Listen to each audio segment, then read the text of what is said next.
നമുക്ക് തീർച്ചയായിട്ടും ഈ 2 ആഴ്ച കൊണ്ടോ അല്ലെങ്കിൽ ഒരു മാസം കൊണ്ടൊക്കെ നമുക്ക് ഇങ്ങനെ അമിതവണ്ണമൊക്കെ നമുക്ക് കുറച്ച് കൊണ്ടുവരാൻ പറ്റുന്നതാണ്.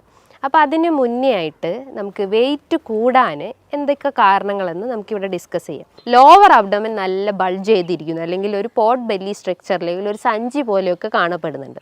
ബിസ്ക്കറ്റ് ഡെയിലി ചിലപ്പോൾ 2 പാക്കറ്റ് ബിസ്ക്കറ്റൊക്കെ കഴിക്കുന്ന ആളുകളായിരിക്കാം. അതേപോലെ കേക്ക്സ്, പേസ്ട്രി, അതേപോലെ ice creams, chocolates, daily 2-3 glass caffeine അല്ലെങ്കിൽ കോഫി കുടിക്കുന്നത്, അതേപോലെ ചായ കുടിക്കുന്നത്, ഇതൊക്കെ ഒരു അഡിക്ഷൻസ് ആയിട്ട് കണ്ടിന്യൂസ് ആയിട്ട് അവർ ഫോളോ ചെയ്തിട്ടുള്ള ആളുകളായിരിക്കും.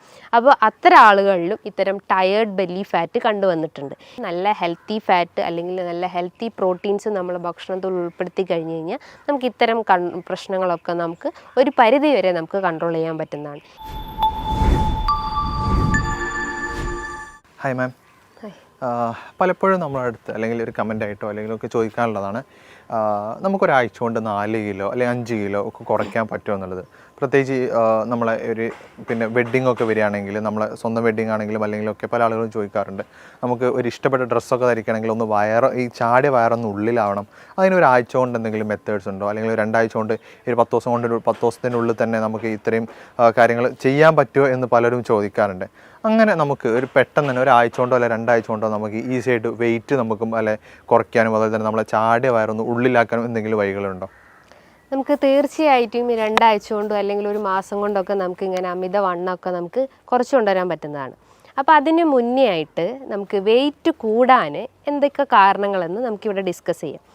മെയിനായിട്ട് വെയിറ്റ് കൂടാന്ന് പറഞ്ഞു കഴിഞ്ഞാൽ നമ്മളെ ബോഡി വെയിറ്റ് അല്ലെങ്കിൽ ബോഡി മാസ് ഇൻഡെക്സ് ഒരു 35 എബോവ് ആകുമ്പോഴാണ് നമ്മുടെ ശരീരത്തിൽ കൊഴുപ്പും അല്ലെങ്കിൽ നമ്മളെ ശരീരഭാരം കൂടിയിട്ടുണ്ടെന്ന് നമുക്ക് പറയാം.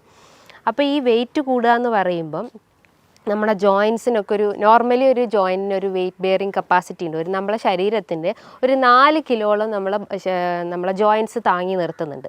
അപ്പോൾ ആ ജോയിൻസിൽ നിന്നൊക്കെ ഭയങ്കര ഒരു വേദന അനുഭവപ്പെടുക, അല്ലെങ്കിൽ നടക്കുമ്പോൾ ഒരു കിതപ്പൊക്കെ ഫീൽ ചെയ്യുക, അല്ലെങ്കിൽ എന്താ പറയുക ഭയങ്കര ഒരു സ്റ്റിഫ്നെസ് അനുഭവപ്പെടുക, അതൊക്കെയാണ് നമ്മളെ ശരീരഭാരം വർദ്ധിച്ചിട്ടുണ്ടെന്ന് നമ്മളെ ശരീരം കാണിക്കുന്ന ഒരു എക്സ്റ്റേണൽ സൈൻ എന്നൊക്കെ പറയാം.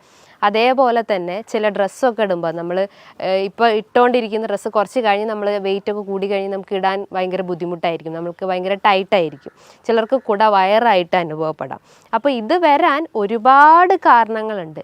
മെയിനായിട്ട് അവരെ ഭക്ഷണ രീതികൾ തന്നെയാണ്. നമുക്കറിയാം പണ്ട് കാലങ്ങളിലൊക്കെ ആളുകൾക്ക് അസുഖങ്ങൾ വരുന്നത് വളരെ കുറവാണ്. അതായത് ഫാറ്റി ലിവർ പോലത്തതും ഫൈബ്രോയിഡ് ഇഷ്യൂസ്, PCOD ഇഷ്യൂസൊക്കെ വരുന്നത് വളരെ കുറവാണ്. ഇന്നൊരു ജനറേഷൻ നോക്കുമ്പോൾ ഒരു 100-ൽ 60% ആളുകളിലും ഈ ഫാറ്റി ലിവർ ഇഷ്യൂസ് ഉണ്ട്. ഒരു 60% ആളുകൾ തന്നെ PCODൻ്റെ ഇഷ്യൂസ് ഉണ്ട്. അപ്പോൾ അതുമൂലം ഇൻഫെർട്ടിലിറ്റി കംപ്ലയിൻസ്, കുട്ടികളില്ലാത്ത ബുദ്ധിമുട്ടുകളൊക്കെ ഇന്ന് വളരെ കോമൺ ആയിട്ടുള്ള കാര്യങ്ങളാണ്. അപ്പോൾ അവരൊക്കെ മെയിൻ ഒരു റീസൺ അല്ലെങ്കിൽ അത് വരാനുള്ള ഒരു റീസൺ എന്ന് പറഞ്ഞു കഴിഞ്ഞാൽ അവരൊരു ബാലൻസ് ഡയറ്റ് അവിടെ മെയിൻറ്റെയിൻ ചെയ്യുന്നില്ല. ഒരു ബാലൻസ് ഡയറ്റ് മെയിൻറ്റെയിൻ ചെയ്ത് കഴിഞ്ഞാൽ നമുക്കൊരുവിധം എല്ലാ അസുഖങ്ങളെയും നമുക്ക് കൺട്രോൾ ചെയ്യാൻ പറ്റുന്നതാണ്. അതായത് ബാലൻസ് ഡയറ്റ് എന്ന് പറയുമ്പം കാർബോഹൈഡ്രേറ്റ്, ഫാറ്റ്സ്, പ്രോട്ടീൻസ്, ഇത് 3ഉം തുല്യ രീതിയിൽ നമ്മളെ ഭക്ഷണത്തിൽ ഉൾപ്പെടുത്തി കഴിഞ്ഞ് കഴിഞ്ഞാൽ നമുക്ക് എല്ലാ അസുഖത്തെയും നമുക്ക് കൺട്രോൾ ചെയ്യാൻ പറ്റും. അപ്പം നമ്മൾ മരുന്നിനെയോ അല്ലെങ്കിൽ മറ്റെന്ത് മെഡിസിൻസിനെയോ ഒന്നും ഡിപ്പെൻഡ് ചെയ്യേണ്ട ആവശ്യമില്ല. ഇന്ന് വെയിറ്റ് കുറയ്ക്കാനും BP-ക്കും ഷുഗറിനും ഫാറ്റി ലിവറിനൊക്കെ ഒരുപാട് മെഡിസിൻസ് ഹൈ ഡോസായിട്ട് നമ്മൾ ഡെയിലി കഴിക്കാറുണ്ട്. ആ മെഡിസിൻസിൻ്റെ സൈഡ് എഫക്റ്റ് ആയിട്ട് പല കിഡ്നി സ്റ്റോൺ പ്രശ്നങ്ങളും വീക്ക്നെസ് അനുഭവപ്പെടുന്നതും പ്രതിരോധശേഷി കുറയുന്ന പ്രശ്നങ്ങളൊക്കെ ഇന്ന് ആളുകളിൽ കോമൺ ആണ്. അപ്പോൾ അതൊക്കെ ഒന്ന് കുറയ്ക്കാന്ന് പറയുന്നത് നമ്മൾ മെയിനായിട്ട് നമ്മൾ ഭക്ഷണത്തിൽ ഫോക്കസ് ചെയ്താൽ മതി. അപ്പോൾ ഭക്ഷണം നമ്മൾ കൺട്രോൾ ചെയ്ത് കഴിഞ്ഞാൽ തന്നെ നമുക്കൊരുവിധം എല്ലാം നമുക്ക് കൺട്രോൾ ചെയ്യാൻ പറ്റും. അപ്പം ഞാൻ പറഞ്ഞു വെയിറ്റ് കൂടാനുള്ള ഒരു കാരണം എന്ന് പറഞ്ഞു കഴിഞ്ഞാൽ ഈ അമിതമായിട്ടുള്ള കാർബ് അല്ലെങ്കിൽ അമിതമായിട്ടുള്ള കൊഴുപ്പേറിയ ഭക്ഷണങ്ങൾ അല്ലെങ്കിൽ അമിതമായിട്ടുള്ള പ്രോട്ടീൻ റിച്ച് ആയിട്ടുള്ള ഭക്ഷണങ്ങളൊക്കെ എടുക്കുമ്പോഴാണ് നമുക്ക് ഇത്തരം വെയിറ്റിൻ്റെ പ്രശ്നങ്ങൾ വരുന്നത്. അപ്പോൾ അതൊന്ന്. രണ്ടാമതായിട്ട് ഇത്രയും കഴിക്കുന്നുണ്ടെങ്കിലും നമ്മളത് ശരീരത്തിൽ നിന്ന് ബേൺ ഔട്ടായി പോകുന്നില്ല, അല്ലെങ്കിൽ ആ കലോറി നമ്മളെ ശരീരത്തിൽ അടിഞ്ഞു കൂടുക അല്ലെങ്കിൽ പല അവയവങ്ങളിലൊക്കെ അത് അടിഞ്ഞു കൂടുന്നുണ്ട്. അപ്പോൾ അത് ബേൺ ഔട്ടായിട്ടോ അല്ലെങ്കിൽ വേർപ്പായിട്ടോ നമ്മളെ ശരീരത്തിൽ പുറന്തള്ളപ്പെടുന്നില്ല. അപ്പോൾ നമ്മൾ എന്ത് ചെയ്യണം? നല്ല രീതിയിൽ എക്സസൈസ് ചെയ്യണം. അപ്പോൾ വ്യായാമക്കുറവ് ഇതിൻ്റെ ഒരു മെയിൻ കാരണമാണ്. അപ്പോൾ എക്സസൈസ് ചെയ്തിട്ടില്ലെങ്കിൽ ഇത്തരം ബുദ്ധിമുട്ടുകൾ നമുക്ക് കണ്ടിന്യൂസ് ആയിട്ട് വന്നുകൊണ്ടേ നിൽക്കും. അതേപോലെ തന്നെയാണ് വെയിറ്റ് കൂടാനുള്ള ഒരു കാരണം എന്ന് പറഞ്ഞാൽ നമ്മുടെ ശരീരത്തിൽ എസ്പെഷ്യലി സ്ത്രീകളിൽ നോക്കുകയാണെങ്കിൽ PCOD പ്രശ്നങ്ങളൊക്കെ ഉള്ള ആളുകളിൽ ഒരു കാരണം എന്ന് പറഞ്ഞു കഴിഞ്ഞാൽ ഹോർമോണൽ ഇംബാലൻസ് ആണ്. ഹോർമോണൽ ഇംബാലൻസ് എന്ന് പറയും PCOD കേസസിൽ ഈസ്ട്രജൻ ഹോർമോൺസിൽ ഉണ്ടാകുന്ന വേരിയേഷൻസ് കൊണ്ടാണ് ഇത്തരം സിസ്റ്റ് രൂപപ്പെടുന്നത്. അപ്പോൾ അവർക്ക് മെൻസ്ട്രൽ ഇറഗുലാരിറ്റീസ് ഉണ്ടാവാം, അവർക്ക് ഇൻഫെർട്ടിലിറ്റി പ്രശ്നങ്ങൾ ഉണ്ടാവാം, അതുമൂലം അവർക്ക് ഫൈബ്രോയിഡിൻ്റെ കംപ്ലയിൻസ് ഉണ്ടാവാം. അങ്ങനെ പല രീതിയിലുള്ള കോംപ്ലിക്കേഷൻസ് ആണ് ചിലപ്പം നമുക്ക് ഒരു അസുഖം വന്നു കഴിഞ്ഞാൽ നമ്മുടെ ശരീരത്തിൽ കാണിച്ചു തരുന്നത്.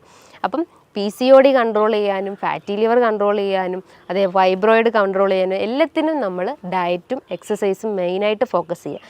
ഇന്ന് പല ആളുകളും ചിന്തിക്കുന്നത് എല്ലാത്തിനും മരുന്നെടുത്ത് കഴിഞ്ഞാൽ നമുക്ക് എല്ലാ അസുഖവും കൺട്രോൾ ചെയ്യാൻ പറ്റും. നമുക്കറിയാം ഒരു 30% മാത്രമാണ് നമ്മൾ മരുന്നിന് ഡിപ്പെൻഡ് ചെയ്യുള്ളൂ. ബാക്കി ഒരു റിമൈനിങ് ഒരു 60% എല്ലാം നമ്മളെ ഭക്ഷണവും അതുപോലെ തന്നെ എക്സസൈസുമാണ് മെയിനായിട്ട് ഫോക്കസ് ചെയ്യേണ്ടത്. അപ്പം നമ്മൾ മെയിനായിട്ട് ഫോക്കസ് ചെയ്യേണ്ടത് നമ്മളെ ഡയറ്റും എക്സസൈസും അതേപോലെ തന്നെ ഒരു 3rd മാത്രമായിട്ട് മെഡിസിൻസിനെ കണ്ടാൽ മതി. ഈ വെയിറ്റ് കൂടി വരുന്ന ആളുകളിൽ അല്ലെങ്കിൽ വെയിറ്റ് കൂടി വരുന്ന ഏറ്റവും കൂടുതൽ ആളുകളിൽ കണ്ടുവരുന്ന ഒരു അസുഖമാണ് ഈ ഫാറ്റി ലിവർ ഇഷ്യൂസ്. അതായത് ഫാറ്റി ലിവർ ഉള്ള രോഗികളിൽ ഒരു ബോഡി സ്ട്രക്ചർ നോക്കുമ്പോൾ അവർക്ക് കൈകാലുകളൊക്കെ ഭയങ്കര ലീൻ അല്ലെങ്കിൽ മെലിഞ്ഞിരിക്കുന്നത് നമുക്ക് കാണാം. പക്ഷെ അവർ വയറ് നോക്കുമ്പം ചാടിയിരിക്കുന്നത് അല്ലെങ്കിൽ ഒരു പോട്ട് ബെല്ലി സ്ട്രക്ചറിലേക്ക് കാണപ്പെടുന്നുണ്ട്. അതായത് പോട്ട് ബെല്ലി സ്ട്രക്ചർ എന്ന് പറയുമ്പം നമ്മൾ ഈ ഒരു വാരിയലിൻ്റെ താഴെയായിട്ട് വയറിങ്ങനെ ചാടിയിരിക്കുന്നത് നമുക്ക് കാണാം. അതിൻ്റെ ഒരു മെയിൻ കാരണം എന്ന് പറഞ്ഞു കഴിഞ്ഞാൽ ലിവർ സംബന്ധമായിട്ടുള്ള എന്തോ ഒരു അസുഖം അയാൾക്ക് വന്നിട്ടുണ്ടെന്ന്. മെയിനായിട്ട് ഫാറ്റി ലിവർ ഇഷ്യൂസ്, അതേപോലെ തന്നെ സിറോസിസ് കംപ്ലയിൻസ് ഉള്ള ആളുകൾ, അതായത് അവർക്ക് ലോവർ അബ്ഡോമൻ നല്ല ബൾജ് ചെയ്തിരിക്കുന്നു അല്ലെങ്കിൽ ഒരു പോട്ട് ബെല്ലി സ്ട്രക്ചർ അല്ലെങ്കിൽ ഒരു സഞ്ചി പോലെയൊക്കെ കാണപ്പെടുന്നുണ്ട്. അപ്പോൾ ഇവർ മെയിനായിട്ട് ഫോക്കസ് ചെയ്യേണ്ടതെന്ന് പറഞ്ഞാൽ നല്ല കൊഴുപ്പുകളെ ഭക്ഷണത്തിൽ സപ്ലൈ ചെയ്യാൻ ശ്രമിക്കുക. അതായത് ഹെൽത്തി ഫാറ്റ് ആയിട്ടുള്ള omega-3 ഫാറ്റി ആസിഡ്സ് അവരെ ഭക്ഷണത്തിലെടുക്കാം. അപ്പോൾ ചോദിക്കും omega-3 ഫാറ്റി ആസിഡ്സ് ഏത് ഭക്ഷണത്തിലാണ് അടങ്ങിയിട്ടുള്ളത്? ഒരുവിധം എല്ലാ വീഡിയോസിലും ഓൾമോസ്റ്റ് എല്ലാ ഡോക്ടേഴ്സും പറയുന്നത് തന്നെയാണ് മെയിനായിട്ടുള്ളത്. അതായത് ചെറിയ മത്സ്യങ്ങളിൽ നമുക്ക് omega-3 ഫാറ്റി ആസിഡ്സ് ഉണ്ട്. ചെറിയ മത്സ്യങ്ങൾ എന്ന് പറയുമ്പം അയല, മത്തി, നെത്തോലി, ഇതിൻ്റെ അകത്തൊക്കെ ചെറിയ രീതിയിൽ അതായത് ഒരു 30% അല്ലെങ്കിൽ ഒരു 40% omega-3 ഫാറ്റി ആസിഡ്സ് അടങ്ങിയിട്ടുണ്ട്. അതോടൊപ്പം തന്നെ കാൽഷ്യം അടങ്ങിയിട്ടുണ്ട്. ഈ കാൽഷ്യം കണ്ടന്റ് ഉള്ളത് കൊണ്ട് തന്നെ നമുക്ക് ജോയിൻറ്റ് റിലേറ്റ് ചെയ്തിട്ടുള്ള എന്തെങ്കിലും ഇഷ്യൂസ് അല്ലെങ്കിൽ എല്ല് സതമായിട്ടുള്ള എന്തെങ്കിലും ഇഷ്യൂസ് ഉണ്ടെങ്കിൽ അതൊക്കെ ഒന്ന് കൺട്രോൾ ചെയ്യാൻ പറ്റുന്നതാണ്. അപ്പം നല്ല രീതിയിൽ ഹെൽത്തി ഫാറ്റ്സ് ഭക്ഷണത്തിൽ ഉൾപ്പെടുത്താൻ ശ്രമിക്കാം. അപ്പോൾ അത് നമ്മളെ ഡയറ്റിൽ ഉൾപ്പെടുത്തി കഴിഞ്ഞ് കഴിഞ്ഞാൽ നമുക്ക് ഇത്തരം പോട്ട് ബെല്ലി പ്രശ്നങ്ങളോ അല്ലെങ്കിൽ ഫാറ്റി ലിവർ ഇഷ്യൂസ് ഉണ്ടെങ്കിൽ അതൊക്കെ നമുക്കൊന്ന് കൺട്രോൾ ചെയ്യാൻ പറ്റുന്നത്. അതേപോലെ തന്നെയാണ് അവർ ഭക്ഷണത്തിൽ വൈറ്റമിൻസ് സി റിച്ച് ആയിട്ടുള്ള ഭക്ഷണങ്ങൾ എടുക്കാൻ ശ്രമിക്കുക. അപ്പോൾ ചോദിക്കും വൈറ്റമിൻ സി എന്തൊക്കെയാണെന്ന്. വൈറ്റമിൻ സി എന്ന് പറഞ്ഞു കഴിഞ്ഞാൽ അസ്കോർബിക് ആസിഡ് അത് അടങ്ങിയിട്ടുള്ള ഭക്ഷണങ്ങൾ എന്ന് പറയുമ്പോൾ എന്താണ്? നാരങ്ങ, മൊസമ്പി, നെല്ലിക്ക, നമ്മളെ തൊടിയിലൊക്കെ ഉണ്ടാകുന്ന നെല്ലിക്ക എന്ന് പറയുമ്പോൾ നമ്മളെ പ്രതിരോധശേഷി വർദ്ധിപ്പിക്കുന്നു, നമ്മളെ ഹെയർ ഗ്രോത്ത് ഇൻക്രീസ് ചെയ്യുന്നു. അതുപോലെ തന്നെ സ്കിന്നിന് എന്തെങ്കിലും ഇഷ്യൂസോ ഡിസ്കളറേഷനോ അല്ലെങ്കിൽ എന്തെങ്കിലും അങ്ങനെ ചുളിവ് പോലെയൊക്കെ വരുന്ന ഇഷ്യൂസൊക്കെ ഉണ്ടെങ്കിൽ അതിനെയൊക്കെ ഒന്ന് കൺട്രോൾ ചെയ്യാൻ വേണ്ടിയിട്ട് നമുക്ക് ഡെയിലി ഒരു 1-2 നെല്ലിക്ക കഴിക്കുന്നത് നല്ലതാണ്. അതേപോലെ തന്നെയാണ് കുട്ടികളിൽ വിരശല്യം എന്ന് വളരെ കോമൺ ആയിട്ടുള്ള ഒന്നാണ്. അപ്പോൾ കുട്ടികളുടെ അമ്മമാർ പറയുന്ന ഒരു ബുദ്ധിമുട്ട് എന്ന് പറഞ്ഞാൽ അവർ പൊക്കിളിന് ചുറ്റായിട്ട് വേദന പറയുന്നു, ഓക്കാനം, ഛർദി, ഫുഡൊന്നും കഴിക്കുന്നില്ല, പെട്ടെന്ന് അവർ വൊമിറ്റ് ചെയ്യുന്നു, അതേപോലെ ഒരു വീക്ക്നെസ് വരുന്നു, വെയിറ്റ് കുറയുന്നു. ഇതൊക്കെയാണ് കുട്ടികളിൽ വിരശല്യം വരുന്നതിൻ്റെ ഒരു ലക്ഷണങ്ങളായിട്ട് പറയുന്നത്. അപ്പോൾ കുട്ടികൾക്കായാലും അവർക്ക് ഡെയിലി ഒരു 1-2 നെല്ലിക്ക കൊടുക്കുന്നത് ഏറ്റവും നല്ലതാണ്. ഇത് അവരെ ദഹന വ്യവസ്ഥ ഇമ്പ്രൂവ് ചെയ്യുന്നു. അതായത് ദഹന സംബന്ധമായിട്ട് എന്തെങ്കിലും ബുദ്ധിമുട്ടുകൾ ഉണ്ടെങ്കിൽ, അതായത് എന്തെങ്കിലും സീലിയാക് ഡിസീസോ അല്ലെങ്കിൽ ലാക്ടോസ് ഇൻടോളറൻസ് പോലത്തെ എന്തെങ്കിലും ബുദ്ധിമുട്ടുകൾ ഉണ്ടെങ്കിൽ ആ ദഹനത്തിനൊന്ന് ഇമ്പ്രൂവ് ചെയ്യാൻ സഹായിക്കുന്നതാണ് ഈ നെല്ലിക്ക എന്ന് പറഞ്ഞിട്ടുള്ള ആ ഒരു ഇന്ത്യൻ ഗൂസ്ബെറി.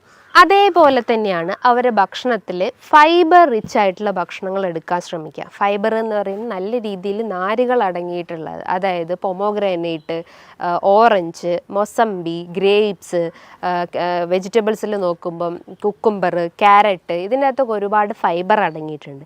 ഇത് നമ്മളെ ദഹനത്തിനെ നല്ല രീതിയിൽ ഇമ്പ്രൂവ് ചെയ്യാൻ സഹായിക്കുന്നു. ഇനിയിപ്പോൾ മലബന്ധം പ്രശ്നങ്ങളൊക്കെ ഉള്ള ആളുകളാണെങ്കിൽ എല്ലാ ഡോക്ടേഴ്സും പറയുന്ന ഒന്നാണ് അവർ നല്ല രീതിയിൽ വാട്ടർ ഇൻടേക്ക് വെച്ചാൽ ബോഡി വാട്ടർ ഇൻടേക്ക് നല്ല രീതിയിൽ കൂട്ടുക. അതേപോലെ തന്നെയാണ് ഫൈബർ റിച്ച് ആയിട്ടുള്ള ഭക്ഷണങ്ങൾ എടുക്കാൻ ശ്രമിക്കുക. അപ്പം ഇതും നമ്മളെ ഡയറ്റിൽ ഉൾപ്പെടുത്തി കഴിഞ്ഞ് കഴിഞ്ഞാൽ നമുക്ക് ദഹന സംബന്ധമായിട്ടുള്ള എന്തെങ്കിലും പ്രശ്നങ്ങളുണ്ടെങ്കിൽ അത് കൺട്രോൾ ചെയ്യും. അതോടൊപ്പം തന്നെ നമ്മളെ വെയിറ്റിനൊന്ന് മെയിൻറ്റെയിൻ ചെയ്യാൻ സഹായിക്കുന്നതാണ്. അതേപോലെ തന്നെയാണ് അവരുടെ ഭക്ഷണത്തിൽ പ്രോട്ടീൻ്റെ കണ്ടൻറ്റും ഇൻക്ലൂഡ് ചെയ്യാൻ ശ്രമിക്കുക. പ്രോട്ടീൻ എന്ന് പറയുമ്പോൾ ചെറിയ മത്സ്യങ്ങളാവട്ടെ, നട്ട്സ് ആവട്ടെ, സീഡ്സ് ആവട്ടെ, പംകിൻ സീഡ്സ്, ഫ്ലാക്സ് സീഡ്സ്, ബദാം, ആൽമണ്ട്, ഇതൊക്കെ അവരുടെ ഭക്ഷണത്തിൽ ഉൾപ്പെടുത്തി കഴിഞ്ഞ് കഴിഞ്ഞാൽ അവർക്ക് ഒരുവിധം എല്ലാ ലൈഫ് സ്റ്റൈൽ ഡിസീസസും അവർക്ക് കൺട്രോൾ ചെയ്യാൻ പറ്റും. ഇന്ന് ഒരുവിധം അസുഖങ്ങൾക്കൊക്കെ മെയിൻ കാരണം എന്ന് പറഞ്ഞു കഴിഞ്ഞാൽ അമിതമായിട്ടുള്ള മദ്യപാനമാണ്, അല്ലെങ്കിൽ അമിതമായിട്ടുള്ള പുകവലിയാണ്. അപ്പോൾ ഈ പുകവലിയും മദ്യപാനമാണ് നമ്മളെ ഫാറ്റി ലിവറിനെ ട്രിഗർ ചെയ്യുന്നത്. സിറോസിസിൻ്റെ ഒരു മെയിൻ വില്ലനായിട്ട് പറയാം, നമുക്ക് ഒരു 10% വില്ലനായിട്ട് നമുക്ക് പറയാം ഈ ഒരു ആൽക്കഹോളിക് അഡിക്ഷൻസ് ആണ്. അപ്പം എല്ലാ അസുഖത്തിനെയും നമുക്ക് തടഞ്ഞു നിർത്താൻ പറ്റുന്നതാണ് നമ്മൾ ഈ പൂർണ്ണമായിട്ടും ആൽക്കഹോളും സ്മോക്കിംഗ് അഡിക്ഷൻസ് ഉണ്ടെങ്കിൽ അത് പൂർണ്ണമായിട്ടും ഒഴിവാക്കാൻ ശ്രമിക്കുക. അതേപോലെ തന്നെ ഈ കുടവയറ് അല്ലെങ്കിൽ അമിതവണ്ണമുള്ള ആളുകളിൽ ഒരു കണ്ടീഷനാണ് ടയേർഡ് ബെല്ലി ഫാറ്റ് എന്ന് പറയും. ടയേർഡ് ബെല്ലി ഫാറ്റ് എന്ന് പറയുമ്പം 2 ടയർ രൂപത്തിലായിട്ട് ഇങ്ങനെ വയറ് കിടക്കുന്നു. ഒന്ന് നമ്മുടെ വാരിയലിൻ്റെ താഴെയായിട്ടും ഒന്ന് നമ്മുടെ ലോവർ അബ്ഡമനിലായിട്ടും ഇങ്ങനെ വയറ് ചാടി കിടക്കുന്നത് കാണാം. ഇതിൻ്റെ ഒരു കാരണം എന്ന് പറഞ്ഞു കഴിഞ്ഞാൽ അവർ നല്ല രീതിയിൽ ഭക്ഷണം കഴിക്കുന്നു, അതായത് അമിതമായിട്ട് വലിച്ചു വാരി കഴിക്കുന്നു. ഒരു പ്രോപ്പർ ടൈമിംഗ് അവിടെ മെയിൻറ്റെയിൻ ചെയ്യുന്നില്ല. ബ്രേക്ക്ഫാസ്റ്റ് എന്ന് പറയുമ്പോൾ നമുക്കറിയാം ഒരു ബ്രെയിൻ ഫുഡായിട്ടാണ് വർക്ക് ചെയ്യുന്നത്. അപ്പോൾ പ്രോപ്പർ ടൈമിങ്ങിൽ ബ്രേക്ക്ഫാസ്റ്റ് കഴിച്ചിട്ടില്ലെങ്കിൽ നമുക്ക് ആ ഒരു ഫുൾ ഡേ റൂട്ടീൻ തന്നെ നമ്മൾ ഡിസോർഡേർഡ് ആയിപ്പോകും. കാരണം നമ്മളെ ദഹനത്തിന് അല്ലെങ്കിൽ നമ്മളെ വയറിനറിയാം നമ്മൾ ഇന്ന ടൈമിലാണ് ഫുഡ് കഴിക്കുക. അപ്പോൾ ആ ഒരു ആ ഒരു ഡിസ്ഫങ്ഷൻ തന്നെ അവിടെ കറക്റ്റ് ആവില്ല. പ്രോപ്പറായിട്ട് നമ്മളെ ദഹനം ഫങ്ഷൻ ചെയ്യുന്നില്ല. അപ്പം ബ്രേക്ക്ഫാസ്റ്റ് സ്കിപ്പ് ചെയ്ത് കഴിഞ്ഞാൽ ഇത്തരം ഇഷ്യൂസ് വരാനുള്ള ചാൻസസ് ഉണ്ട്. അതേപോലെ തന്നെ അവർ നല്ല രീതിയിൽ ഈ ഫ്രക്ടോസ് അല്ലെങ്കിൽ നല്ല രീതിയിൽ മധുരമേറിയ ഭക്ഷണങ്ങൾ എടുക്കാൻ ശ്രമിക്കുന്നത്. അതായത് ബിസ്ക്കറ്റ് ഡെയിലി ചിലപ്പോൾ 2 പാക്കറ്റ് ബിസ്ക്കറ്റൊക്കെ കഴിക്കുന്ന ആളുകളായിരിക്കാം. അതേപോലെ കേക്ക്സ്, പേസ്ട്രി, അതേപോലെ ice creams, chocolates, daily 2-3 glass caffeine അല്ലെങ്കിൽ കോഫി കുടിക്കുന്നത്, അതേപോലെ ചായ കുടിക്കുന്നത്, ഇതൊക്കെ ഒരു അഡിക്ഷൻസ് ആയിട്ട് കണ്ടിന്യൂസ് ആയിട്ട് അവർ ഫോളോ ചെയ്തിട്ടുള്ള ആളുകളായിരിക്കും. അപ്പോൾ അത്തരം ആളുകളിലും ഇത്തരം ടയേർഡ് ബെല്ലി ഫാറ്റ് കണ്ടുവന്നിട്ടുണ്ട്. ഇതിനെ അവർ മെയിനായിട്ട് ശ്രദ്ധിക്കേണ്ടത് ഇത്തരം ദുശീലങ്ങളുണ്ടെങ്കിൽ അത് പൂർണ്ണമായിട്ട് ഒഴിവാക്കാൻ ശ്രമിക്കുക. പകരം നല്ല രീതിയിൽ ബെല്ലി എക്സസൈസസ് ചെയ്യാൻ ശ്രമിക്കുക. അതായത് സ്ട്രെച്ചിങ് എക്സസൈസ്, നമ്മളെ മസിലൊക്കെ ഒന്ന് സ്ട്രെച്ച് ചെയ്യുന്ന രീതിയിലുള്ള നല്ല ബെൻഡിങ് എക്സസൈസോ അല്ലെങ്കിൽ സ്കിപ്പിങ്ങോ ജമ്പിങ്ങോ അങ്ങനെ പല രീതിയിലുള്ള എക്സസൈസ് ഫോളോ ചെയ്യാൻ ശ്രമിക്കുക. ഇനിയിപ്പോൾ ഡിസ്ക് ഒക്കെ കംപ്ലൈൻ്റ് ഉള്ള ആളുകളൊക്കെ ആണെങ്കിൽ അവർ ലൈറ്റായിട്ടുള്ള എക്സസൈസ് ഫോളോ ചെയ്യാൻ ശ്രമിക്കുക. ചില രീതിയിലുള്ള യോഗ അല്ലെങ്കിൽ ജസ്റ്റ് ഒരു നടത്തം അല്ലെങ്കിൽ ഒരു ഓട്ടം, ഇതൊക്കെ മെയിനായിട്ട് ഫോക്കസ് ചെയ്യാൻ ശ്രമിക്കുക. അതേപോലെ തന്നെയാണ് ഈ കുടവയർ അല്ലെങ്കിൽ വെയിറ്റ് കൂടി വരുന്ന കുറച്ച് ആളുകളിൽ കണ്ടിട്ടുള്ളതാണ് മോംസ് ബെല്ലി ഫാറ്റ് എന്ന് പറയും. മോംസ് ബെല്ലി ഫാറ്റ് എന്ന് പറയുമ്പോൾ ആ വാക്കുകൊണ്ട് തന്നെ നമുക്ക് ഉദ്ദേശിക്കാം, അതായത് സ്ത്രീകളിൽ പ്രഗ്നൻസി അല്ലെങ്കിൽ ഡെലിവറിക്ക് ശേഷം കാണപ്പെടുന്ന ഒന്നാണ് മോംസ് ബെല്ലി ഫാറ്റ്. ഇതിൻ്റെ ഒരു കാരണം എന്ന് പറഞ്ഞു കഴിഞ്ഞാൽ അവർ ആ ഒരു അബ്ഡോമിനൽ മസിൽസ് നന്നായിട്ട് സ്ട്രെച്ച് ചെയ്യും. ഇപ്പോൾ സിസേറിയൻ സെക്ഷൻ ആയാലും അല്ലെങ്കിൽ നോർമൽ ഡെലിവറി ആയാലും നല്ല രീതിയിൽ ആ മസിൽസ് ഒന്ന് സ്ട്രെച്ച് ചെയ്യാനുള്ള ചാൻസസ് ഉണ്ട്. അപ്പോൾ അതുമൂലമാണ് അവർക്ക് ഈ ഒരു കുടവയർ അല്ലെങ്കിൽ അമിതവണ്ണമൊക്കെ ഡെവലപ്പ് ചെയ്യുന്നത്.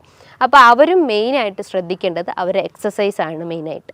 അതേപോലെ തന്നെയാണ് hormonal belly fat. Hormonal belly fat എന്ന് പറയുമ്പം ഈ ഒരു വാക്കും തന്നെ നമുക്ക് ഐഡൻറ്റിഫൈ ചെയ്യാം. ഹോർമോണൽ ഇംബാലൻസ് കൊണ്ട് വരുന്നതാണ്. അതിലൊന്നാണ് PCOD ഇഷ്യൂസ്, രണ്ടാമതാണ് തൈറോയിഡ് ഇഷ്യൂസ്. ഇത് മൂലം അവർ ശരീരത്തിൽ അമിതമായിട്ട് കൊഴുപ്പടിഞ്ഞുകൂടുന്നു. നമുക്കറിയാം PCOD എന്ന് പറയുമ്പോൾ എന്താ, ഡയബറ്റിസ് ഓഫ് ഓവറി എന്നാണ്. ഡയബറ്റിസ് ഓഫ് ഓവറി എന്ന് പറയുമ്പോൾ നമ്മൾ ഓവറിയിൽ ബാധിക്കുന്ന ഒരു പ്രമേഹത്തെയാണ് ഈ PCOD എന്ന് പറയുന്നത്. അതായത് അതിൻ്റെ മെയിൻ ഒരു റീസൺ അല്ലെങ്കിൽ ഒരു മെയിൻ വില്ലൻ എന്ന് പറയുന്നത് ഇൻസുലിൻ റെസിസ്റ്റൻസ് ആണ്. നമ്മൾ കഴിക്കുന്ന ഭക്ഷണത്തിന് എനർജി ആയിട്ട് അവിടെ കൺവേർഷൻ നടക്കുന്നില്ല. അതുമൂലം നമുക്ക് ഗ്ലൂക്കോസ് മോളിക്യൂൾസിന് അല്ലെങ്കിൽ ഇൻസുലിൻ റിസപ്റ്റേഴ്സിന് കറക്റ്റായിട്ട് അത് ഐഡൻറ്റിഫൈ ചെയ്യാൻ പറ്റാത്തൊരവസ്ഥ വരുന്നു. അപ്പോൾ നമ്മൾ ബോഡിയിൽ അമിതമായിട്ട് കൊഴുപ്പ് അടിഞ്ഞുകൂടുന്നു, പല ഓർഗൻസിലായിട്ട് അത് അടിഞ്ഞുകൂടുന്നു. അങ്ങനെ അടിഞ്ഞുകൂടുന്ന ഒരു ഇതിലെയാണ് ഓവറീസിൻ്റെ അകത്ത് അടിഞ്ഞുകൂടുന്നതിനെയാണ് ഡയബറ്റിസ് ഓഫ് ഓവറി. അതുമൂലം സ്ത്രീകൾക്ക് മെൻസ്ട്രൽ ഇറഗുലാരിറ്റി ഉണ്ടാവും. അതായത് ഒരു നോർമൽ സൈക്കിൾ എന്ന് പറയുമ്പോൾ 28 to 35 ഡേയ്സ് ആണ്. അത് അവർക്കൊരു 40 ഡേയ്സോ അല്ലെങ്കിൽ ഒരു 2 മന്തൊക്കെ ഡിലേ ആവുന്ന ചാൻസസ് ഉണ്ട്. ഇനിയിപ്പോൾ പീരീഡ്സ് ആയി കഴിഞ്ഞാലും അവർക്കൊരു 1-2 ഒരു സ്കാൻഡി ബ്ലീഡിങ്, വളരെ സ്പോട്ടിങ് രീതിയിലുള്ള ബ്ലീഡിങ് മാത്രമേ കാണപ്പെടുന്നുള്ളൂ.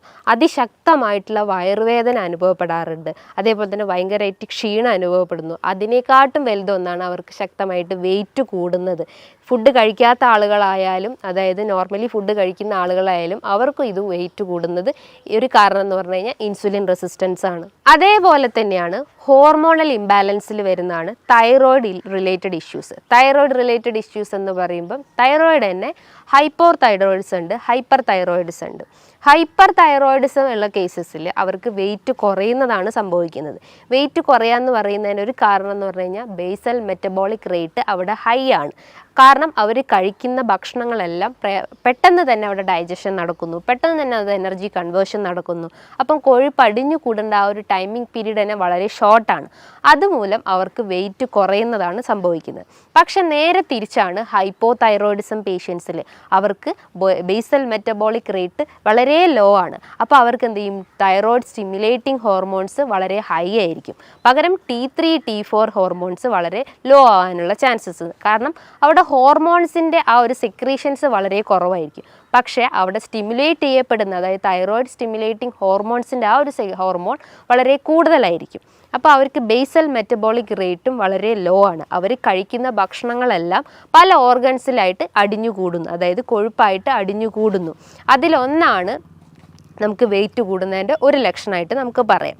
അതേപോലെ തന്നെയാണ് തൈറോയിഡ് രോഗികളിൽ അമിതമായിട്ടുള്ള ക്ഷീണം അനുഭവപ്പെടുന്നു. അതായത് ഹൈപ്പോ തൈറോയിഡിസം പേഷ്യൻസിൽ അതിശക്തമായിട്ടുള്ള ക്ഷീണം അനുഭവപ്പെടുന്നു. അവർക്ക് മുടികൊഴിച്ചിലിൻ്റെ പ്രശ്നങ്ങളുണ്ടാകുന്നു, സ്കിന്ന് ഭയങ്കര ഡ്രൈ ആവുന്നു. ഇനിയിപ്പോൾ ദഹന വ്യവസ്ഥ നോക്കുകയാണെങ്കിൽ അവർക്ക് മലം കൃത്യമായിട്ട് പോകാത്തൊരവസ്ഥ വരുന്നു, അതായത് കോൺസ്റ്റിപ്പേഷൻ പ്രശ്നങ്ങളുണ്ടാകുന്നു. അതുമൂലം അവർക്ക് പൈൽസിൻ്റെ പ്രശ്നങ്ങളുണ്ടാകുന്നു, ഹെമറോയിഡ്സിൻ്റെ പ്രശ്നങ്ങളുണ്ടാകുന്നു. അങ്ങനെ പല കോംപ്ലിക്കേഷൻസ് ആയിട്ട് ഓരോ ആളുകളിലും ഇന്ന് ഈ ഒരു ബുദ്ധിമുട്ട് കണ്ടുവരുന്നുണ്ട്. ഇതിൻ്റെയൊക്കെ മെയിൻ റീസൺ എന്ന് പറഞ്ഞു കഴിഞ്ഞാൽ അവർ കഴിക്കുന്ന കാർബിൻ്റെ കണ്ടൻറ്റ് ഇൻക്രീസ് ചെയ്തിട്ടുണ്ടാവും, പ്രോട്ടീൻ്റെ കണ്ടൻറ്റ് ഇൻക്രീസ് ആയിട്ടുണ്ടാവും, ഫാറ്റിൻ്റെ കണ്ടൻറ്റ് ഇൻക്രീസ് ആയിട്ടുണ്ടാവും. ഇതൊന്നും കൃത്യമായ രീതിയിൽ അവരുടെ ഡയറ്റിൽ ഉൾപ്പെടുത്താത്തതുകൊണ്ടാണ് ഇത്രയും പ്രശ്നങ്ങൾ ഉണ്ടാകുന്നത്. അപ്പോൾ എപ്പോഴും അവിടെ ഒരു ബാലൻസ് ഡയറ്റ് മെയിൻറ്റെയിൻ ചെയ്യാൻ ശ്രമിക്കുക. പല ആളുകളും ഇന്ന് വണ്ണം കുറയ്ക്കാൻ വേണ്ടിയിട്ട് പല രീതിയിലുള്ള ഡയറ്റ് ഫോളോ ചെയ്യുന്നു, അതേപോലെ തന്നെ പല ഫാസ്റ്റിംഗ് ഫോളോ ചെയ്യുന്നു. ആ ഫാസ്റ്റിങ്ങിൽ ഒന്നാണ് ഇൻ്റർമീഡിയൻറ്റ് ഫാസ്റ്റിംഗ്. ഇൻ്റർമീഡിയൻറ്റ് ഫാസ്റ്റിംഗ് നമ്മൾ ചെയ്യുമ്പോൾ നമ്മൾ ശരീരത്തിൽ അടിഞ്ഞുകൂടി കിടക്കുന്ന കൊഴുപ്പിനെയൊക്കെ ഒന്ന് അലിയിച്ച് കളയും, അല്ലെങ്കിൽ അതിനെ ബേൺ ഔട്ട് ചെയ്യാൻ സഹായിക്കുന്ന ഒരു മെത്തേഡാണ് ഇൻ്റർമീഡിയൻറ്റ് ഫാസ്റ്റിംഗ്. അതായത് ഒരു 16 hours അല്ലെങ്കിൽ 14 to 16 hours നമ്മൾ ഫുഡെല്ലാം സ്കിപ്പ് ചെയ്തിട്ട് ഈവൺ ഒരു വാട്ടർ ഇൻടേക്ക് പോലും അവിടെ പാടില്ല. അപ്പോൾ അത്രയും ഫാസ്റ്റിംഗ് അവിടെ മെയിൻറ്റെയിൻ ചെയ്ത് കഴിഞ്ഞാൽ അവർക്ക് ഈ ഒരു ക്ഷീണം അല്ലെങ്കിൽ ഇത്തരം കൊഴുപ്പൊക്കെ നമ്മുടെ ശരീരത്തിൽ നിന്ന് തന്നെ നമുക്ക് ബേൺ ഔട്ട് ചെയ്യാൻ സഹായിക്കാവുന്നതാണ്. ഇനിയിപ്പം ഈ ഒരു ഡയറ്റ് ഫാസ്റ്റിംഗ് മാത്രമാണെങ്കിൽ അവരെന്തൊക്കെയാണ് അവരുടെ ഭക്ഷണത്തിൽ ഉൾപ്പെടുത്തേണ്ടതെന്ന് പലർക്കുമുള്ള സംശയങ്ങളുണ്ടാവും. എത്ര രീതിയിൽ കാർബ് എടുക്കണം, എത്ര രീതിയിൽ പ്രോട്ടീൻസ് എടുക്കണം, എത്ര രീതിയിൽ ഫാറ്റ്സ് എടുക്കണം എന്ന് പല ആളുകളും ചോദിക്കാറുണ്ട്. അപ്പോൾ കാർബ്സിൻ്റെ അളവ് നോക്കുമ്പം നമ്മളൊരു ഈക്വൽ എമൗണ്ടിൽ അതിൽ 20%, ഒരു 100% നോക്കുമ്പോൾ അതിൻ്റെ ഒരു 20% അല്ലെങ്കിൽ ഒരു 20-30% മാത്രമേ നമ്മൾ കാർബിൻ്റെ അളവ് എടുക്കാൻ പാടുള്ളൂ. അതേപോലെ തന്നെ ഒരു ഈക്വൽ എമൗണ്ട് തന്നെ നമ്മൾ പ്രോട്ടീൻസിൻ്റെ അളവും ഫാറ്റ്സിൻ്റെ അളവും മെയിൻറ്റെയിൻ ചെയ്യാൻ ശ്രമിക്കുക. അതേപോലെ നമ്മൾ ശ്രദ്ധിക്കേണ്ട ഒരു കാര്യം എന്ന് പറഞ്ഞു കഴിഞ്ഞാൽ നമ്മൾ വലിച്ചു വാരി, അതായത് 3 നേരം നമ്മൾ വലിച്ചു വാരി ഭക്ഷണം കഴിക്കുന്നതിന് പകരം നമ്മൾ 6 നേരമാക്കി ഭക്ഷണം കഴിക്കുക. അതായത് ഒരു കൃത്യസമയത്ത് ഭക്ഷണം കഴിക്കാൻ ശ്രമിക്കുക. ഇന്ന് നമ്മൾ 7 മണിക്ക് കഴിച്ചു കഴിഞ്ഞാൽ നമ്മൾ നെക്സ്റ്റ് ഡേ ഒരു 10 മണിക്ക് കഴിച്ചു കഴിഞ്ഞാൽ നമ്മളെ ബോഡി ബാലൻസ് തന്നെ ഇംപ്രോപ്പർ ആവും. അപ്പോൾ ഒരു കൃത്യ ടൈമിങ്ങിൽ ഫുഡ് കഴിക്കാൻ ശ്രമിക്കുക. മോർണിംഗിൽ നമ്മൾ ഒരു 7 to 8 ഉള്ളിൽ കൃത്യമായിട്ട് ബ്രേക്ക്ഫാസ്റ്റ് കഴിക്കാൻ ശ്രമിക്കുക. രാവിലെ എഴുന്നേറ്റാൽ ഉടനെ തന്നെ വെറും വയറ്റിൽ ഒരു തിളപ്പിച്ചാറിയ വെള്ളം കുടിക്കുക ശ്രമിക്കുക. ആ വാട്ടറിൻ്റെ അകത്തേക്കൊന്നും ആഡ് ചെയ്യേണ്ട ആവശ്യമില്ല. നല്ല തിളപ്പിച്ചാറിയ വെള്ളം കുടിച്ചു കഴിഞ്ഞാൽ നമുക്ക് എന്തെങ്കിലും മലബന്ധം പ്രശ്നങ്ങളോ അല്ലെങ്കിൽ ഗ്യാസിൻ്റെ പ്രശ്നങ്ങളോ നെഞ്ചരിച്ചിലിൻ്റെ പ്രശ്നങ്ങളോ ഒക്കെ ഉണ്ടെങ്കിൽ അതിനൊക്കെ ഒന്ന് കൺട്രോൾ ചെയ്യാൻ പറ്റുന്നതാണ് ഈ ഒരു വാട്ടർ ഇൻടേക്ക് എന്ന് പറയുന്നത്. അതിനുശേഷം നമ്മൾക്ക് നമ്മുടെ ബ്രേക്ക്ഫാസ്റ്റ് സ്റ്റാർട്ട് ചെയ്യാവുന്നതാണ്. ഇനിയിപ്പോൾ പ്രമേഹ രോഗികളായാലും തന്നെ അവർ ആ ഒരു കാർബിൻ്റെ അളവൊക്കെ കുറച്ചിട്ട് അവർ നല്ല രീതിയിൽ പ്രോട്ടീൻ്റെ അളവും അല്ലെങ്കിൽ ഫാറ്റ്സിൻ്റെ അളവും മെയിൻറ്റെയിൻ ചെയ്യാൻ ശ്രമിക്കുക. ഇനി ഒരു 11 മണിയാകുമ്പോൾ അവർക്ക് എന്തെങ്കിലും ഒരു ഫ്രൂട്ട്സ് ഐറ്റംസോ അല്ലെങ്കിൽ ഫ്രൂട്ട് സാലഡൊക്കെ ആയിട്ടിട്ട് ഭക്ഷണത്തിൽ ഉൾപ്പെടുത്താവുന്നതാണ്. നമുക്കറിയാം, നമ്മൾ ശ്രദ്ധിക്കേണ്ട ഒരു കാര്യം എന്ന് പറഞ്ഞു കഴിഞ്ഞാൽ നമ്മളെപ്പോഴും ഫ്രൂട്ട്സ് കഴിക്കുമ്പോൾ ജ്യൂസ് ഫോമിൽ കഴിക്കാതിരിക്കുക. ജ്യൂസ് ഫോമിൽ കഴിക്കുമ്പോൾ അതിൻ്റെ ഫൈബർ കണ്ടൻറ്റ് അവിടെ നഷ്ടപ്പെടും. ആ ഒരു ഫ്രക്ടോസിൻ്റെ അളവ് അതിൽ ക്രമാതീതമായിട്ട് കൂടും. അത് കൂടിക്കഴിഞ്ഞാൽ നമ്മുടെ ശരീരത്തിൽ അതിൻ്റെ എമൗണ്ട് എത്തുമ്പം നമ്മുടെ ശരീരത്തിൽ ഗ്ലൂക്കോസിൻ്റെ അളവ് കൂടും. അതായത് ഗ്ലൈസമിക് ഇൻഡെക്സ് കൂടിയിട്ടുള്ള ഭക്ഷണങ്ങളാണെങ്കിൽ നമ്മൾ കഴിക്കുന്നത് കൃത്യമായിട്ടും നമ്മുടെ ശരീരത്തിൽ എന്തായാലും നമ്മുടെ രക്തത്തിൽ പഞ്ചസാരയുടെ അളവ് എന്തായാലും കൂടിയിരിക്കും. അതുമൂലം നമുക്ക് പ്രമേഹം പോലത്തെ പ്രശ്നങ്ങൾ ഉണ്ടാവും. അപ്പോൾ എന്തായാലും നമ്മൾ ഫ്രൂട്ട്സ് കഴിക്കുമ്പോൾ ഒരു 1 hour അല്ലെങ്കിൽ ഒരു ½ an hour മീൽസിന് മുന്നായിട്ട് കഴിക്കാൻ ശ്രമിക്കുക. അതും നല്ല രീതിയിൽ ചോപ്പ് ചെയ്തിട്ട് കട്ട് ചെയ്തിട്ട് അതിൻ്റെ അകത്ത് എന്തെങ്കിലും യോഗേർട്ടൊക്കെ ആഡ് ചെയ്ത് കഴിക്കുന്നത് നല്ല കാര്യമാണ്. അതേപോലെ ചെറിയ എമൗണ്ടിൽ 1 ടീസ്പൂണൊക്കെ ഒലിവ് ഓയിൽ അവരെ ഭക്ഷണത്തിൽ ഉൾപ്പെടുത്തുന്നതും നല്ലതാണ്. ഇതിൻ്റെ അകത്ത് ഹെൽത്തി ഫാറ്റ്സ് ആണ് അടങ്ങിയിട്ടുള്ളത്. അതേപോലെ തന്നെയാണ് നമ്മൾ ലഞ്ച് ടൈമിൽ നമ്മൾ ചോറിൻ്റെ അളവ് കുറച്ചിട്ട് നമുക്ക് ധാന്യങ്ങളായിട്ട് തോരനോ ഉപ്പേരിയോ നമ്മളെ ഭക്ഷണത്തിൽ ഉൾപ്പെടുത്താം. പല ആളുകളും ഒരു പ്ലേറ്റ് നിറച്ചോളം നമുക്ക് ഈ ഒരു ഫ്രൂട്ട്സ് അല്ലെങ്കിൽ ധാന്യങ്ങൾ അല്ലെങ്കിൽ നമ്മളെ കറികളൊക്കെ നമുക്ക് ഭക്ഷണത്തിൽ ഉൾപ്പെടുത്താം. പകരം നമ്മൾ എന്ത് ചെയ്യും, അതിന് പകരം നമ്മൾ നല്ല ഒരു കൂമ്പാരം നിറയെ നമ്മൾ ചോറെടുക്കുന്നു. ആ ചോറിൻ്റെ അളവ് അവിടെ കുറച്ച് കഴിഞ്ഞാൽ നമുക്ക് ഇത്തരം പ്രശ്നങ്ങളൊക്കെ നമുക്ക് കൺട്രോൾ ചെയ്യാൻ പറ്റുന്നതാണ്. ആ ഒരു ഫുഡ് ടൈമിങ് എപ്പോഴും നമ്മൾ മെയിൻറ്റെയിൻ ചെയ്യാൻ ശ്രമിക്കുക. ഇനിയിപ്പോൾ ഗ്യാസ്ട്രൈറ്റിസ് പ്രശ്നങ്ങളൊക്കെ ഉള്ള ആളുകളാണെങ്കിൽ അവരും ഒരു പ്രോപ്പർ ടൈമിങ്ങിൽ ഫുഡ് കഴിച്ചു കഴിഞ്ഞാൽ അവർക്ക് ഈ ഗ്യാസിൻ്റെ പ്രശ്നങ്ങൾ റെഡ്യൂസ് ചെയ്യും. ബ്ലോട്ടിങ് പ്രശ്നങ്ങളൊക്കെ ഉണ്ടെങ്കിൽ അതൊക്കെ ഒന്ന് കൺട്രോൾ ചെയ്യാൻ പറ്റുന്നതാണ്. അതേപോലെ തന്നെ നമ്മൾ ഈവനിങ് ടൈമിൽ ചെറിയ രീതിയിൽ ഫ്രൂട്ട്സ് നമ്മൾ ഭക്ഷണത്തിൽ ഉൾപ്പെടുത്താം. ഒരു ഗ്ലാസ് നമുക്ക് ചായയോ കാപ്പിയോ നമുക്ക് ഡെയിലി ഒരു വൺസ് എ ഡേ നമുക്ക് കഴിക്കുന്നത് നല്ലതാണ്. അതേപോലെ തന്നെ നമ്മൾ ഡിന്നർ നോക്കുവാണെങ്കിലും അതൊരു 7 to 8 ഉള്ളിൽ നമ്മൾ ഡിന്നർ കഴിക്കാൻ ശ്രമിക്കാം. അത് നമ്മളെ ലൈറ്റ് ഭക്ഷണങ്ങൾ എടുക്കാൻ ശ്രമിക്കുക. നമ്മൾ വീട്ടിൽ നിന്ന് തന്നെ പൊടിപ്പിച്ചുണ്ടാക്കിയിട്ടുള്ള വീറ്റിൻ്റെ ചപ്പാത്തിയോ അല്ലെങ്കിൽ ഓട്സൊക്കെ യൂസ് ചെയ്യുകയാണെങ്കിൽ തന്നെ പാല് കഴിവതും ഒഴിവാക്കിയിട്ട് നല്ല രീതിയിൽ നമ്മളെ നോർമൽ വാട്ടറിൽ തന്നെ അത് കുക്ക് ചെയ്തെടുക്കാൻ ശ്രമിക്കുക. നമുക്ക് ഓട്സ് വെച്ചിട്ട് അല്ലെങ്കിൽ ഓംലെറ്റൊക്കെ ഉണ്ടാക്കുന്നത് നല്ലതാണ്. അതേപോലെ തന്നെ ചെറിയ മത്സ്യങ്ങൾ നമ്മളെ ഭക്ഷണത്തിൽ ഉൾപ്പെടുത്തുന്നത് നല്ലതാണ്. അതേപോലെ നമ്മൾ ശ്രദ്ധിക്കേണ്ട ഒരു കാര്യമാണ് റെഡ് മീറ്റ് പൂർണ്ണമായിട്ടും നമ്മൾ ഭക്ഷണത്തിൽ നിന്ന് ഒഴിവാക്കാൻ ശ്രമിക്കുക. നിങ്ങൾക്കൊരു വീക്ക്ലി വൺസ് കഴിക്കാം അല്ലെങ്കിൽ മന്ത്ലി വൺസൊക്കെ റെഡ് മീറ്റ് കഴിക്കുന്നതുകൊണ്ട് കുഴപ്പമൊന്നുമില്ല. ഇത് നമ്മളെ ശരീരത്തിൽ യൂറിക് ആസിഡിൻ്റെ അളവിൻ്റെ കൂട്ടുന്നുണ്ട്. അപ്പോൾ അതുമൂലം നമുക്ക് ഗൗട്ടി കംപ്ലയിൻസ് ഒക്കെ ഇൻക്രീസ് ചെയ്യാനുള്ള ഒരു ചാൻസസ് ഉണ്ട്. അപ്പം നമ്മളെ ഭക്ഷണത്തിൽ എപ്പോഴും റെഡ് മീറ്റിൻ്റെ അളവ് കഴിവതും കുറയ്ക്കാൻ ശ്രമിക്കുക. നല്ല പോലെ എക്സസൈസ് ചെയ്യാൻ ശ്രമിക്കുക. നമ്മളെ ശരീരം നല്ല രീതിയിൽ വേർക്കുന്ന രീതിയിലുള്ള എക്സസൈസ് മെയിൻറ്റെയിൻ ചെയ്യാൻ ശ്രമിക്കുക. അത് കാർഡിയാക് എക്സസൈസ് ആവട്ടെ അല്ലെങ്കിൽ എയറോബിക് എക്സസൈസ് ആവട്ടെ, ചെറിയ രീതിയിലുള്ള നടത്തോ അല്ലെങ്കിൽ ഓട്ടോ എന്ത് നമ്മളെ ഭക്ഷണത്തിൽ നമ്മളെ ഡയറ്റിൽ അല്ലെങ്കിൽ നമ്മളെ ലൈഫ് സ്റ്റൈലിൽ ഉൾപ്പെടുത്തി കഴിഞ്ഞ് കഴിഞ്ഞാൽ നമുക്ക് ഇത്തരം പ്രശ്നങ്ങളൊക്കെ നമുക്ക് കൺട്രോൾ ചെയ്യാൻ പറ്റുന്നതാണ്. ഈ പറഞ്ഞിട്ടുള്ള ഒരു നല്ല രീതിയിലുള്ള ഒരു പാറ്റേണിൽ ഈ ഒരു മാനേജ്മെൻറ്റ് നമ്മൾ ഫോക്കസ് ചെയ്ത് കഴിഞ്ഞാൽ നമുക്ക് നമ്മളെ വെയിറ്റിനെ നമുക്ക് കൺട്രോൾ ചെയ്യാൻ പറ്റുന്നതാണ്. അതായത് നല്ല ഹെൽത്തി ഫാറ്റ് അല്ലെങ്കിൽ നല്ല ഹെൽത്തി പ്രോട്ടീൻസ് നമ്മൾ ഭക്ഷണത്തിൽ ഉൾപ്പെടുത്തി കഴിഞ്ഞ് കഴിഞ്ഞാൽ നമുക്ക് ഇത്തരം പ്രശ്നങ്ങളൊക്കെ നമുക്ക് ഒരു പരിധി വരെ നമുക്ക് കൺട്രോൾ ചെയ്യാൻ പറ്റുന്നതാണ്. ഇനി ഇതുമായി ബന്ധപ്പെട്ട് നിങ്ങൾക്ക് എന്തെങ്കിലും സംശയങ്ങളുണ്ടെങ്കിൽ താഴെ കാണുന്ന നമ്പറിൽ കോൺടാക്റ്റ് ചെയ്യാവുന്നതാണ്. നല്ലൊരു ഹെൽത്ത് ടോപ്പിക്കുമായി വീണ്ടും കാണാം. Thank you.